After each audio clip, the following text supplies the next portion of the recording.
Bonjour à tous et à toutes. Le coronavirus est apparu en novembre 2019 à Wuhan, en Chine. Il s'est propagé dans le monde entier, ce qui a provoqué une crise sanitaire et économique.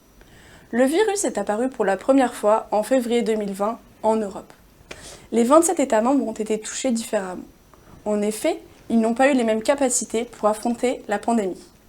C'est pour cela que l'Union européenne a dû prendre des mesures. Aujourd'hui, nous allons aborder différents thèmes. Nous commencerons par le rôle de l'Union européenne. Puis, nous aborderons la gestion de la pandémie du coronavirus. Ensuite, nous expliquerons les actions mises en place par l'Union européenne. Nous aborderons aussi les problèmes rencontrés par la structure européenne. Enfin, nous verrons quelle a été la différence avec les autres crises. Dans le domaine de la santé, l'Union européenne possède une compétence communautaire d'appui.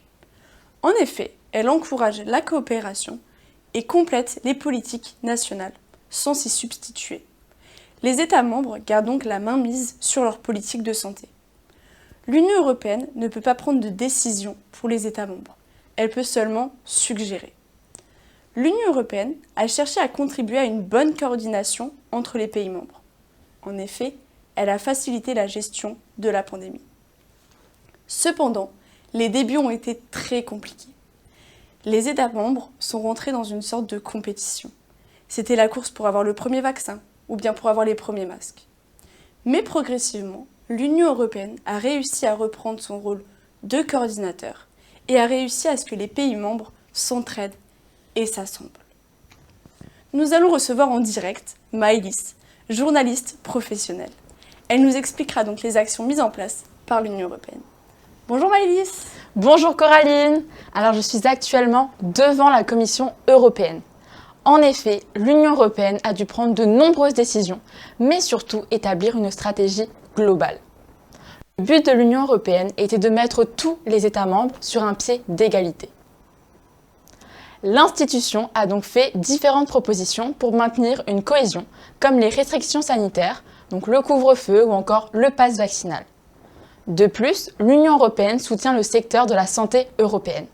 Cependant, les restrictions liées à la pandémie, comme les confinements, les arrêts de travail ou encore le travail à distance, ont porté atteinte à l'économie de tous les pays. C'est pour cela qu'elle a mis en place différentes solutions financières.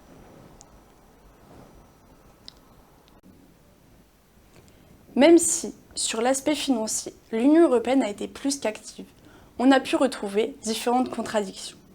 Par exemple, pour les commandes de masques et de matériel, l'Union européenne a mis en place des achats groupés afin de les répartir entre les États membres.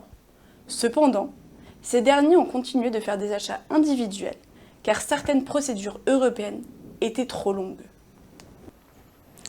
Et oui, cependant, cette crise a conduit à unir plus que d'autres les Européens.